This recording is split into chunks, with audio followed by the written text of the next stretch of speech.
కౌశిక్ రెడ్డి అడిగిన ప్రశ్ననే, ఏ పార్టీలో ఉన్నావు గాంధీ? అసలు మీ 10 మంది ఎమ్మెల్యేలు ఎవడైతే పార్టీ మారినరో, ఎవరి ఇంటింటికైతే పోయి ముఖ్యమంత్రి అనేటోడు కండువా కప్పిండో, ఫస్ట్ మీరు ఏ పార్టీలో ఉన్నారో చెప్పండి.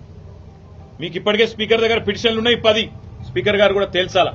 ఇవన్నీ కాదు, ఇవేమీ లేదు, మేము రైతు రుణమాఫీ మీద అడిగితే, లేదా వరద బాధితుల తరఫున ప్రశ్నిస్తే, లేదా రైతు బంధు ఎప్పుడేస్తావని అడిగితే, మహిళా సోదరిమణులకు 2500 ఎప్పుడు ఇస్తావని అడిగితే, లేదా పెన్షన్లు ఎప్పుడు పెంచుతావని అడిగితే, 100 రోజుల్లో గ్యారంటీలు అమలు చేస్తా అన్న సన్నాసి ఎక్కడ తెచ్చిండు ముఖ్యమంత్రి అని అడిగితే తట్టుకోలేక హెడ్లైన్ మేనేజ్మెంట్ కోసం, అటెన్షన్ డైవర్షన్ కోసం ఒక దిక్కు హైడ్రా అని హైడ్రామా, ఇంకో దిక్కు ఈ రకంగా ఎమ్మెల్యేల ఇంటి మీదకే గూండాలను పంపడం అంటే దీనికంటే సిగ్గుచేటు ఇంకొకటి ఉండదు.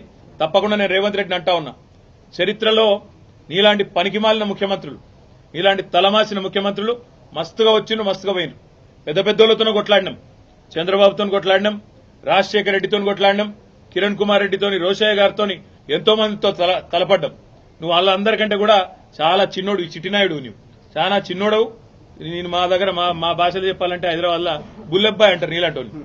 ఇలాంటి బుల్లబ్బాయిలు చిట్టినాయుడులో చాలా మందిని చూసినాం. ఏం ఫరక్ పడేది కూడా ఏం లేదు, ఏం ఇంటికి కూడా వీకలేవు. కానీ ఏదో పైశాచిక ఆనందం, 4 రోజులు ముఖ్యమంత్రి పదవిలో కూర్చున్నా, నేనేందో పెద్దోడిని అయిపోయినా అనేదో ఎగిరిగిరి పడతా ఉన్నావు. రేవంత్ రెడ్డి గారు అధికారం ఎవరికి శాశ్వతం కాదు. నువ్వు ఒక దుష్ట సాంప్రదాయానికి తెరలేపుతా ఉన్నావు. ఇది తప్పకుండా నిన్ను దహిస్తుంది, నిన్ను వెంటాడుతుంది. రేపు నువ్వు పదవిలోకి దిగిపోయినాక తప్పకుండా నువ్వు ఈరోజు ఏదైతే దుష్ట సాంప్రదాయాలు నెలకొల్పుతున్నావో ఇవన్నీ నీకే చుట్టుకుంటాయనే మాట కూడా నేను వారిని హెచ్చరిస్తా ఉన్నా.